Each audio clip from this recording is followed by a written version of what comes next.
Welcome to our first episode of our podcast. I'm Kelly, and my fellow researchers and I will be talking about prison rehabilitation.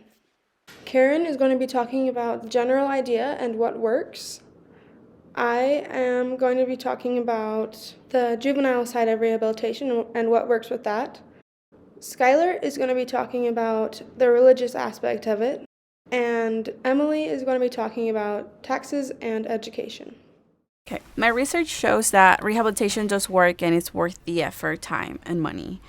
The thing with rehabilitation is that it gives prisoners and people that are in prisons new options of life. Rehabilitations can change behavior and reduce crime rates.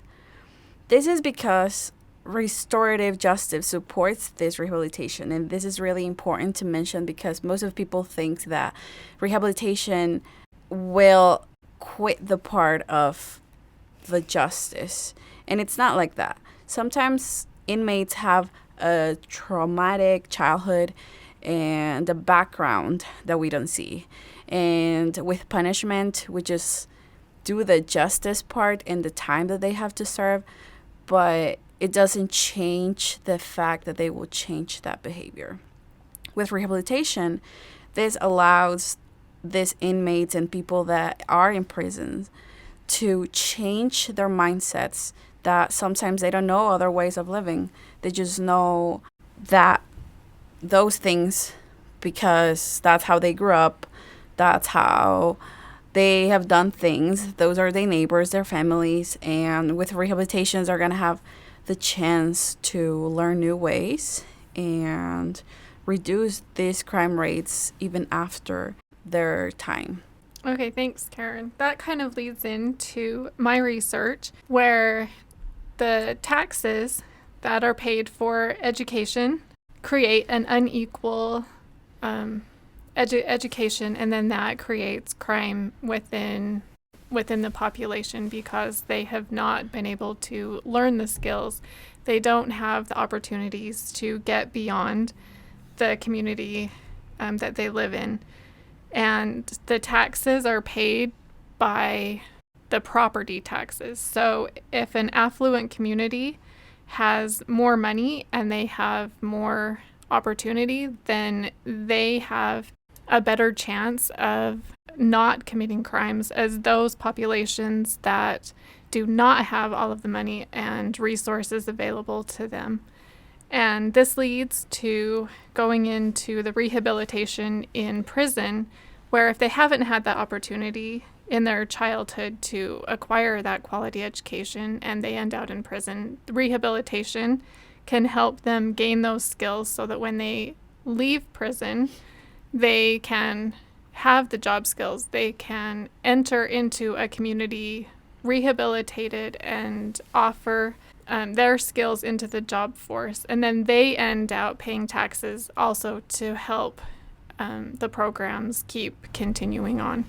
Just a quick question. Where the taxpayers' money is going to when education, is there some methods that you've seen that could be beneficial? Well, right now, the government does something called the Title I, and that gives schools funding, the schools that do not have enough funding and are at poverty levels. But the government has also done some studies that say that Title I funding is not cutting it. And so there needs to be more research on what can be done to give the schools an equal amount. They haven't figured it out yet, but it is in the works. But as far as the secondary education in prisons, they have now passed an omnibus bill, and they're going to do a second chance Pell Grant experiment to bring back the funding for inmates in prison so that they can achieve an education and get those skills. And those skills can include skills for the workplace, like there have been some studies done about these computer programs or simulations that they have at certain rehabilitation facilities to help simulate what it would be like to work so that they can have training without actually being on the job. How can the community help with this, or why should the community be involved? And there's a couple reasons why you can think that. First of all, prisoners, they have to go when they get released or where they start out, it usually starts in the community. So both before and after the imprisonment, there needs to be involvement there.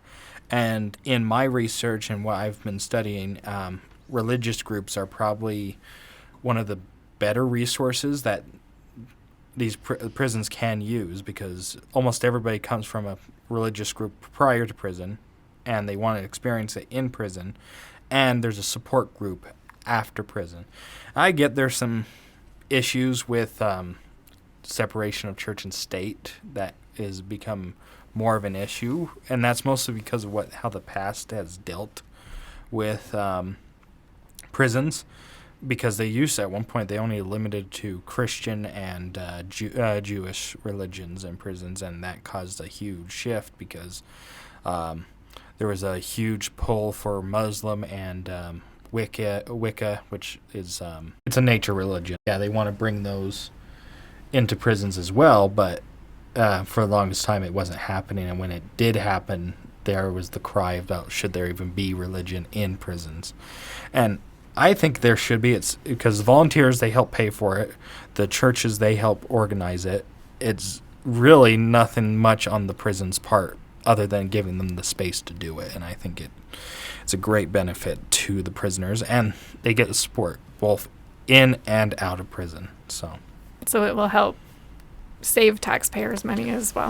And create some like support group too. My research, I was looking that happen a lot of suicide and even murders inside of the prisons, and if the inmates that have more support groups would be more taken care of probably, and they would feel they belong to something, because inside of the prison they're just taking off of their previous background that Karen was talking about, and they were inserted probably in really violent places, and if they have a support group inside of the prison, they probably will feel better, and the rehabilitation programs will be better taken care of. Mm-hmm. Something that I was researching too is the safety inside of the prison, and where you're talking about the investments of the churches and religions groups, they probably could enhance the safety for them, and even break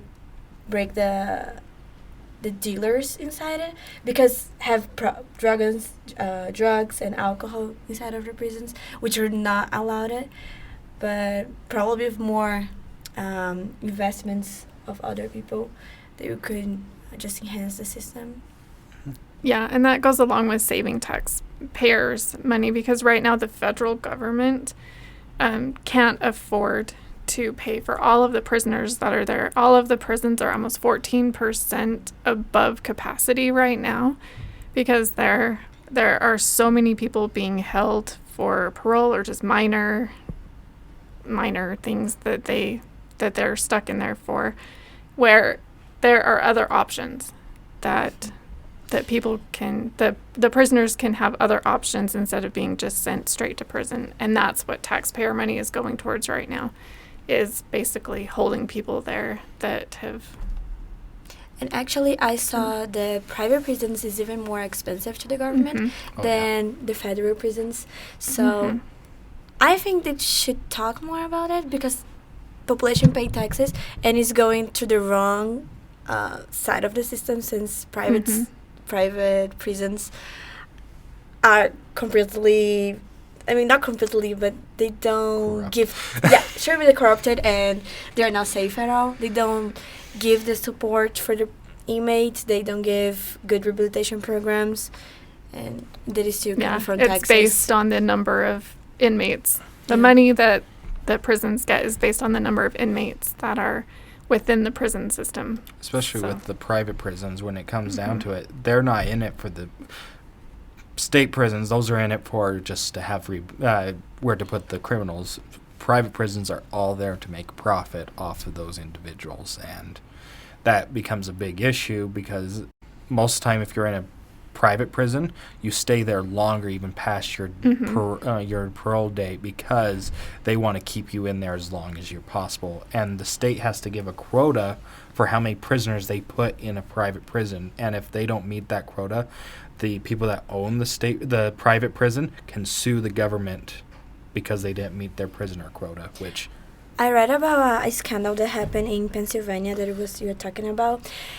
The system was so corrupted there that a judge was judging minors for the juvenile program. They were going to a harder sentence because he was getting money after it and because the government was paying for the prison.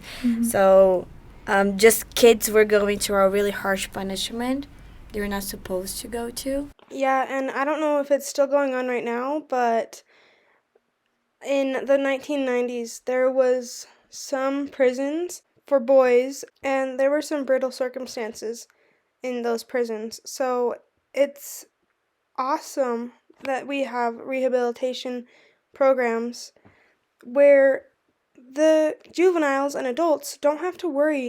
They can just learn the skills they need to progress and become better. Yeah, you see, with punishment, it doesn't change behavior. It just makes people like more angry and like wants to revenge, even like when they're out or even when they're inside of prisons. It's kind of related what you were talking about, safety.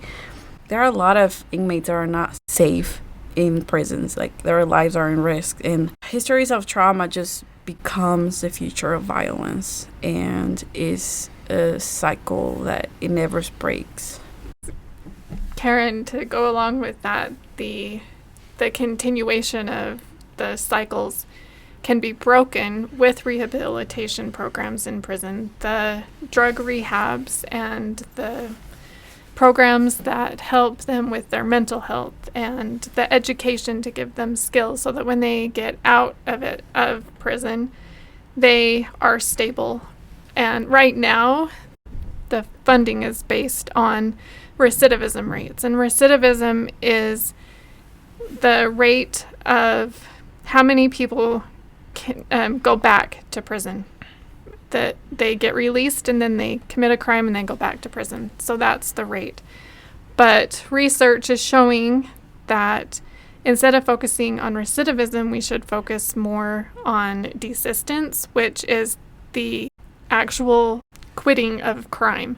So there needs to be funding that is given to the rehabilitation programs that give support from the moment they end out in the system until they prove that they have truly been fully rehabilitated. And along the way, they will most likely make mistakes and end out going backwards a little bit, but this should not cause the programs to lose their funding, because in the end, it is better for the safety and the financial aspects of the community if we put forth the effort to help rehabilitate and support the inmates that are coming back into our communities.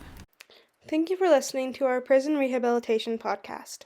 I hope you have learned something about the funding, safety, education, and religious aspects of prison rehabilitation. Have a nice day. Bye.